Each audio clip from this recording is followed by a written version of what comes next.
Hi, everybody. I'm going to ramble a bit on this one because this is something that I haven't thought through recently, but it comes up a lot, especially when I used to work a lot more with teens and young adults. And it is about parenting and something that was very common in my parents' generation, my grandparents' generation. There are lots of parents who still make this statement. So I don't want you to feel judged, only take this as information and know that 30, 40, 50 years ago, we just didn't have the subtlety and the complexity of understanding of raising children. So if you've made this mistake, that's fine. And I'm a parent and I will make many mistakes before I'm done. But when a therapist has a parent come in who's having trouble with their adult child they're estranged from or a teen, and they make this statement, I don't know what's going wrong with them, with this particular child. We treat all our children the same, or we love all our children the same. So, this is a big red flag for any therapist. And I'll explain to you why that really doesn't work and can do significant harm to one or more of your children. The first reason it doesn't work is because this completely ignores the complexity of a number of things, which I won't go through all of them, but let's just start with birth order. And I'll give you, for example, I have a 5-year-old and I have a 2-year-old. I promise you that my wife and I are, we have to constantly course correct and correct for something that's unfair to my oldest, my 5-year-old. Developmentally, she is not at a stage when she has much impulse control. However, there's a lot more pressure being put on her just because mom and dad have a 2-year-old who is a baby and is not really capable of managing anything. And so a lot of times pressure gets put on my 5-year-old daughter just because of birth order, just because she's the oldest and we need her help and we need her not to pick on her brother and not to grab her brother's toys. And sometimes we speak impatiently and it's really unfair. So that's just one example of birth order. Or, for example, for the middle child, if you have 4 or 5 children, the middle child will often go completely unseen. You have to correct for this, right? Sometimes the oldest child will get a lot of attention.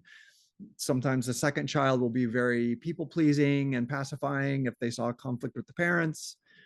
There's just a lot of complexity that happens with birth order that means that if you're applying a one size fits all and just going, well, we're fair parents and we treat all our kids the same, that the child that parenting style really works for has a really unfair advantage and feels seen and feels loved. And the child for whom that is a complete disconnect feels completely unseen and is being treated very badly, often negligently, and sometimes mildly abusively. So we're not even talking about abusive parents, just parents who think that they're doing the right thing. Another facet of this is that makes the we treat all our children the same is personality.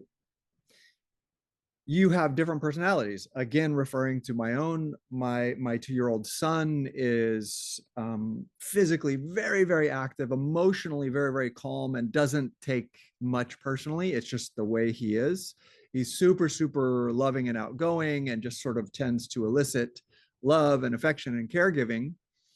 And you can be a little bit rough, or you can talk loudly, or you can just direct them and go, come over here, or do this, or you can take a toy or whatever. And that's just his personality. And so that's okay. In the case of my daughter, she's extremely, extremely aware of social dynamics. She's incredibly tuned in. And she's very, very aware of what's going on with adults, with children. She's very, very empathetic. She's very sensitive to the social environment, but she's still just a child a little bit more than a baby. And you have to be really, really careful with how you talk to her. So if I were to say, well, I treat both my kids the same and I talk to her the way I talk to my son, that's that's not nice parenting. That's not really healthy parenting. I'll give you one, for example. I had lost tons and tons of sleep for weeks and weeks and weeks and weeks when my son first came along, and my daughter. who's just super, super cute and loves to draw things out and to make choices or whatever. And I was standing there waiting for her to brush her teeth. And she lined up like 3 toothbrushes and started tapping her fingers on the counter, going, trying to decide which toothbrush she was going to use. And it was so cute. And I was so tired and so silly that I started laughing. I thought it was just hilarious. It was so cute. And I just laughed harder and harder the more she just stuck with her guns and just tapped her fingers, until I realized that she was crying at some point because she felt like her dad was making fun of her, that she was doing this very serious thing, this serious undertaking that was very important to her, that she was choosing this. And to this day, I feel sick to my stomach when I think about it. I was not intending to do that, but that's the sort of thing maybe I could do with my son and he wouldn't think anything of it. And doing it with her is not fair because she's highly, highly perceptive and she takes things to heart. So there are these personality, birth order, and there are many, many, many, many, many ways that humans, children from the same family, siblings, genetically, even twins, develop so differently, and birth order is so different, personalities are so different, that just making the blanket statement that you treat all the kids the same immediately tells me that you might be really helping one child and really hurting one or two other children just because they're not the same. And you have to pay attention and you have to be present to who they are.